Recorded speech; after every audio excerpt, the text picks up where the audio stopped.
Hi, good evening. Good evening. It's nice to be here. I'm glad to see everyone coming out on this cold night.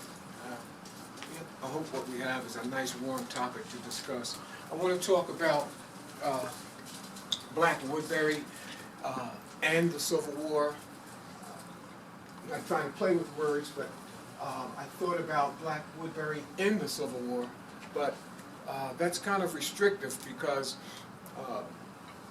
first of all, we have Greater Woodbury to consider. Folks would be in and out of the city in terms of residency, depending on whether or not a lease ran out on a property or some things like that. So, just like when we notice on the website for the library, where they have the three gentlemen, the three veterans, with Frank Kersey, the African-American veteran, in the middle on the website advertising this program.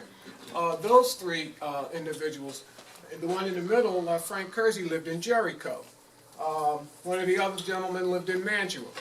Their common association with Woodbury would be the Grand Army of the Republic, which was an organization of Civil War veterans that existed all over the country, and Woodbury's GAR, as it was called for short, was one of the few integrated posts of the Grand Army of the Republic.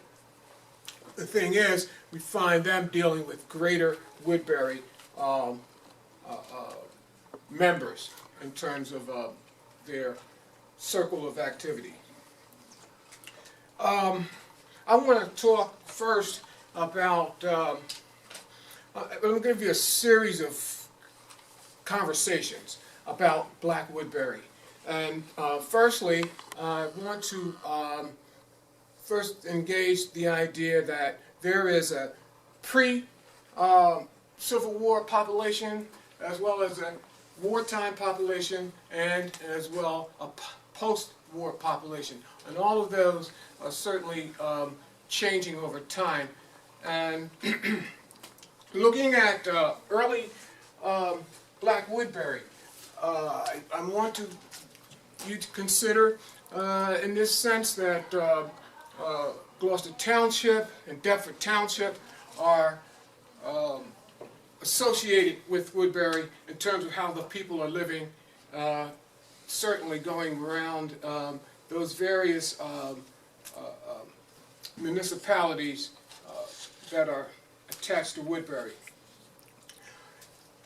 I'm going to look at 1830, for example. I'm going to discuss a particular kind of family line that we don't hear about too often. This has to do with a family by the name of Haney, H-A-Y-N-E. In Lawnside today, there's a Haney Avenue. It represents the family name for this family who, Henry Haney, Sr., born in New Jersey, who married a woman, Mary Stevens. And the interesting thing about Mary Stevens is, Mary Stevens is living in Deptford Township in 1840. She was born in Washington, D.C. She was born in Washington, D.C. in like 1810. And she's there, she's there 1802. She's there when the British burned Washington. You see, so she comes and she's living and circulating in this area in the 1830s, finally winds up marrying Henry Haney, and their child becomes a member of the 43rd United States Colored Troops later on. But that's just going into the rich history of this town. Many of us certainly associated with the well-known records about Bethel and Bethel AME and some of the early African Americans that lived here. And I don't want to just research or regurgitate that well-known history. I wanted to kind of take it along some lines that have not been necessarily journeyed down yet. And so, so we get the Haneys back in that period. And certainly all of the names that we hear today, they're here at that time, the Denbys, the Stills, you see, the Lampkins, they're all certainly a part of that, that population.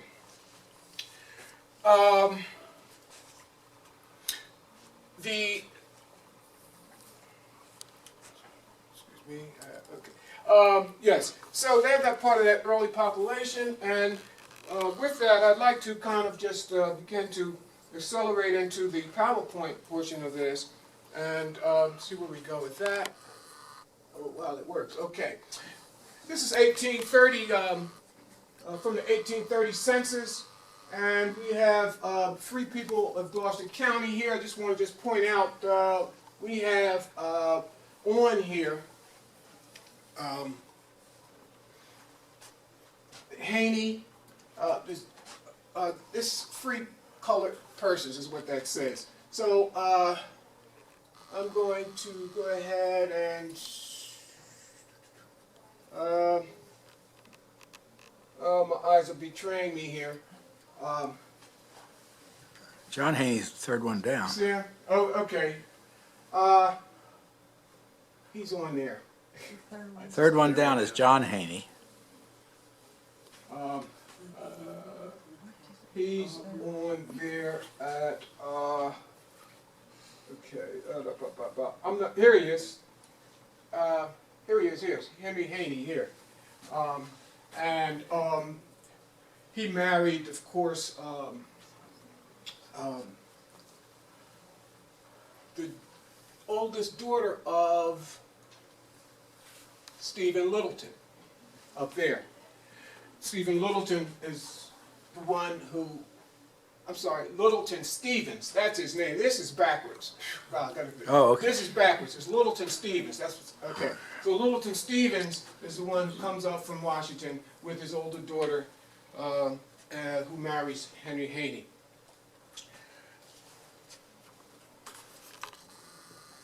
I want to dedicate this program tonight to a person that maybe some of us know who Priscilla R. Hooper was. She lived in that period of time, as you see there, and she died the day after the Civil War started. And she was a teacher here in Woodbury, very important educator, and we'll see what this, what we see about her. We see in 1860, we see in the borough of Woodbury here, of course, that that's going to be the census portion there. I'm going to take a look at this. We see here William Hooper, her husband, and Priscilla. Now they are the 60th home visited and the 56th family visited by that census taker. And you see that her occupation is school teacher. Very important educator. Let's see what else we can see about her. This came out of the Christian Recorder newspaper, which was the newspaper of the NME Church. It still is. And this is what they had to say about her before, this is the year before she died. That, not the year before she died, this is months before she died. I may have put 18, I think that should be 1860. That should be 1860, that's my fault.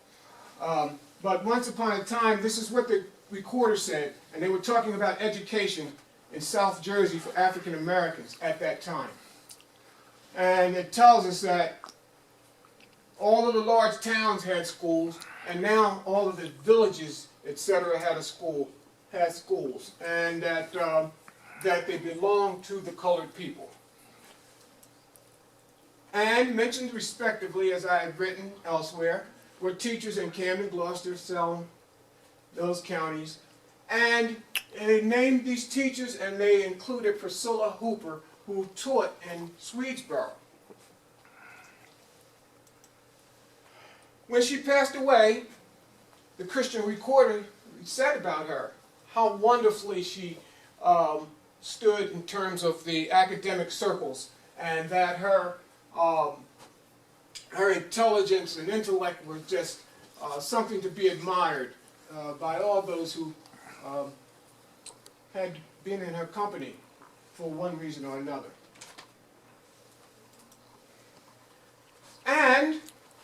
4 homes away, 57, this actually was 4 homes before that. The 57th home visited and the 53rd family visited it.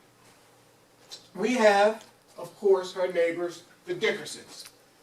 And here we have Henry Dickerson, Sophie Dickerson, and some of the children who were living in 1860, and they are in Woodbury.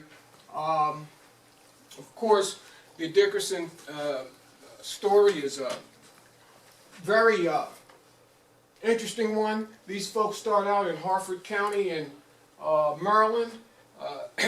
I'm not clear whether they were enslaved or not, but Harford County, Maryland was heavily invested in slavery. They actually come up to Philadelphia in the 1840s. And they're there for a while, but by 1850 they're in Woodbury. One of the things that I'm hypothesizing sparked that move was the ultimate levels of violence that was taking place in Philadelphia. It was one of the most violent cities in the country then and now, probably, you might want to argue, but certainly at that time the violence was taking place from white mobs attacking black folks, going through the communities, burning buildings down, and these occurrences were happening on a fairly frequent basis. And so this is certainly one of the things I believe that was driving African Americans out of Pennsylvania. When you look at the migration, the population stats, you begin to see them fluctuating according to those kinds of things that are going on, these violent mob actions that take place. So they're over here by 1850, we find them, and then this is 1860, they're settled in. And of course, as many of us know, their land was used for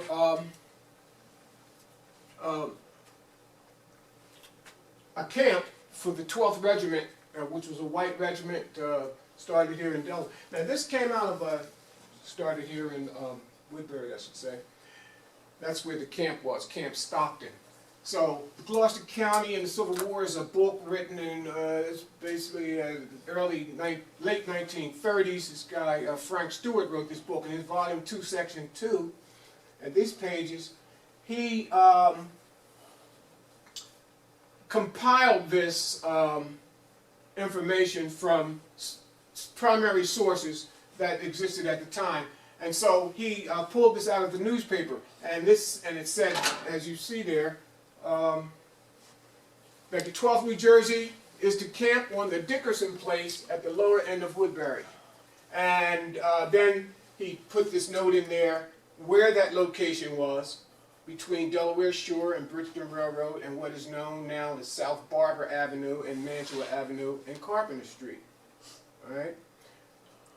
And then he goes on to say that a picture of this camp was drawn years ago by the late Ware Scott, and it now hangs in the stairway of the Gloucester County Historical Society. And this is that picture, of course. As you can see here, this is Glassboro Road here. This is Carpenter Street here. And this is the camp. And it was Camp Stockton. And there's certainly the 12th Regiment had a storied history in the Civil War, being at such battles as Gettysburg. There were, a lot of folks in the 12th that they saw heavy action in Gettysburg, among other places. This is the reenactors of the 12th Regiment today, and they're here at Gettysburg at the monument that is there to commemorate the 12th Regiment. And we're going to talk now about another Woodbury resident, and this is Reverend Isaac J. Hill. Reverend Isaac Hill was born in Pennsylvania. He came to Woodbury prior to the Civil War, and he was a itinerant preacher for the AME church. So he traveled all over. An interesting thing is he's difficult. He's hard to nail down in 1860. Although I have found him as, I think we have it here. It does tell us in Morgan's AME church history, however, that oh, did I scratch it off? Oh, okay. He's naming members of the church in Swedesboro, and he's saying I.J. Hill was there in 1860. So that's where he was ministering at. And in terms of his residence, it's hard to find. I haven't been able to find him in 1860 census for Woodbury. Okay. So, yes, very interesting man here, devout Christian, and a radical, a Christian radical. He is in the flavor of Henry Highland Garnett in many ways. He, when the war broke out, he joined a Pennsylvania unit, a white Pennsylvania unit. You know, the war starts in 1861 in April, and African Americans, this is roughly 2 years before they get into the war due to restrictions. They're fighting to get in, and when we got in, tilted that war in the favor of the Union. But so, like many African Americans, he went with a white unit. Although he's not on the record books, he's with this white unit in Pennsylvania. And he served with them until he heard that they were trying to form a black regiment, or that they were forming black regiments in the North. He left there, and he goes to Connecticut, up to Norwalk, Connecticut, and joins the 29th Connecticut Colored Volunteers Infantry. He's an orderly. He works with the officers, basically providing their needs, towels, and taking care of their horses and those kinds of things. He's always has his ear, of course, to conversations that are giving information about a lot of things that ordinary soldiers would not be aware of. So this is Isaac J. Hill, and he wrote a book called A Sketch of the 29th Connecticut Colored Troops. He publishes this book in 1866 in Woodbury, and it's part autobiographical in terms of his early life, but much of it takes on what's happening in the war. And the interesting thing about this is that when the pay for black soldiers becomes an issue, he takes that on because his troops find that out, and I'm going to give it to you in his words, as they find out that they are, in fact, not getting $13 a month as they had been promised, but instead they're going to get $7 a month. The untold kind of economic misery that meant for black families can only be imagined when we look back at it in hindsight. One woman we do know from New Jersey, in Burlington, wrote a letter, of course, to Lincoln, and I've written about that elsewhere, where she talks about how her husband had been wounded, and she was unable to get the $6. She was writing to Lincoln because she was complaining about the fact that New Jersey was not paying African Americans the $6 a month bounty that Jersey soldiers were being allotted. So she was also lamenting the fact that her husband had not been paid at all. Now this is something that even white regiments had some issues with. They were getting paid late. But to be paid late and then paid half of what you were supposed to be getting Well, that's kind of puts things in a whole nother stratosphere in terms of, you know, how people are going to feel about it. Of course, black soldiers were executed. William Walker was the first soldier executed out of the 3rd South Carolina Volunteers. Sergeant came out of slavery and told his men, listen, we don't have to accept this, you know. We signed up to get $13 a month. Ultimately, they shot him, and a movement started after William Walker was killed. Just a little side here of the 19 soldiers executed for mutiny in the Civil War. 14 were black. All right? And they didn't even get in the war 2 years later. So some stats there. But here's what he said in his book about this whole issue, and it's interesting. We found, he's at Beaufort, South Carolina when they find this out, that they're getting ready to get shafted here. He says, we found Beaufort a pleasant place of about 5,000 inhabitants. March 20th, 1864. Nothing of importance had occurred up to this date. I passed up the line of tents and saw the major in a wagon. He informed me that the paymaster had arrived. When I made this known to the 29th Regiment, the boys were much pleased, for they had not received any money since their enlistment. But soon silence fell when they learned they would receive only $7 a month. Company A took the lead in the dissatisfaction, it being the first company, and Company B next, Company K next, Company C next, and so on, till Company D, it being the last company and the one to which I belonged. I would not and did not accept the $7 per month, and I stood entirely alone. All in my company took that sum but myself. And when I was called up, my response was, if the government could not afford to pay me a soldier's wages, I would peril my life and die for my country without it.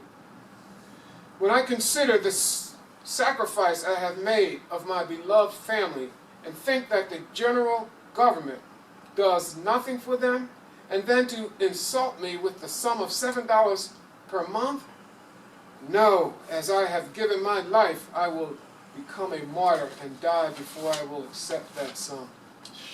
But I am happy to relate that when they found there were some that felt the dignity of their manhood, the paymaster major attempted to make an reply to me in reference to the affair.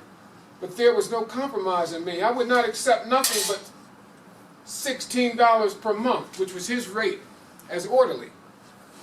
Well, said he, you will get the balance next payday. My answer was, whether I do or not, I will not accept less than $16 this time. I was brought to think of the psalmist David when he said, many are the afflictions of the righteous, but the Lord will deliver them out of them all. Notwithstanding our troubles, on Sabbath day, Monday morning, the 22nd instant, my mind was very much relieved at 6 p.m. While at dress parade, the general rode along the line and the colonel brought the company up in broken columns in front of the flag. At the command of the colonel, the regiment came to order, arms. And at this point, General Saxton dismounted and gave me his horse. Taking off his hat, he commented some brief remarks by saying, boys, I have come to greet you with an order I have received that you are to be considered. And then on the 15th instant, we received information that we would be going to get paid, and so on and so forth. But the idea is that this is where he was coming from with this resolute position on standing up for his dignity. And so we see that clearly taking place in Glory, but we don't get the idea that that was happening throughout the branches of the service. it was shortly after that he got shot through the hat. And one of those deals there that certainly made him more close to his religion.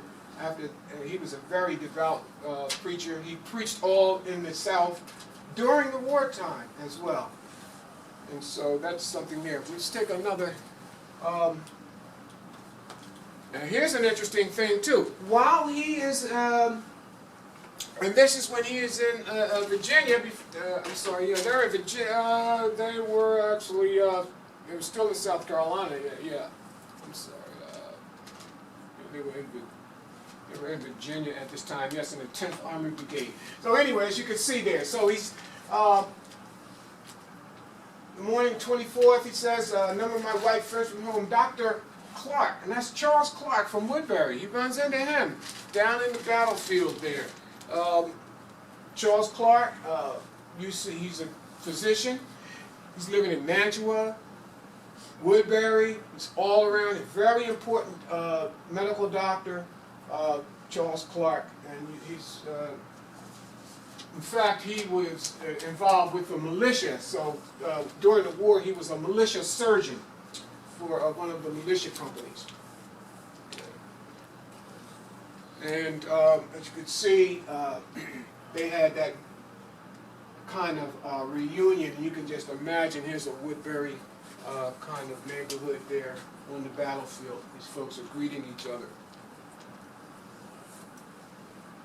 Okay, here we have, and this is 1880, we have, you can't see that there, but basically this is the head of the 1880 census record there. And I just put that there to indicate here we have the article that I wrote that was published in the newspaper there. I looked at the 11 veterans that were their remains have been removed from the area down at the hospital down the street, and a plaque had been put there. And of course, the Greater Woodbury Oral History Project certainly was responsible for that. And we have some of them here tonight, Ms. Holmes and Dr. Turner, responsible for having that done. One of the gentlemen was Joseph Gibson. Joseph Gibson, who was a 17-year-old out of Woodbury, grew up in Woodbury. I'm sorry, grew up in Bushtown, but by the time the war started, he was living in Woodbury. He joins the war and suffers a grave wound at a battle called Fair Oaks, which was took place in Virginia. And as a matter of fact, this photograph here is from, did I say Newmarket Heights? I should have said Newmarket Heights. 29th of September, 1864.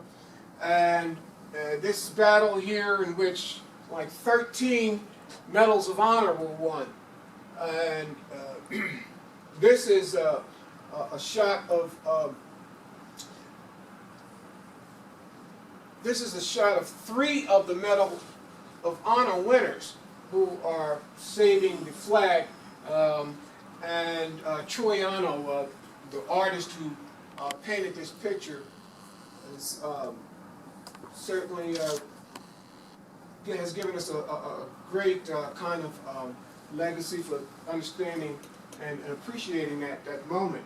And that picture is hanging over in the Union League in Philadelphia, and they allowed us to use that over here. Well, they allowed me to use that in my article that was published in the newspaper. Okay.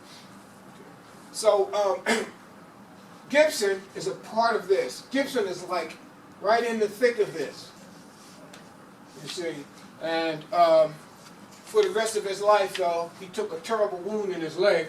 He would have been a familiar figure walking around Woodbury with a very serious limp. And certainly at that time, there were a lot of people walking around looking like that after the war. From the end of the war in '65 up until like the early 1900s, the sight of these veterans, these wounded veterans,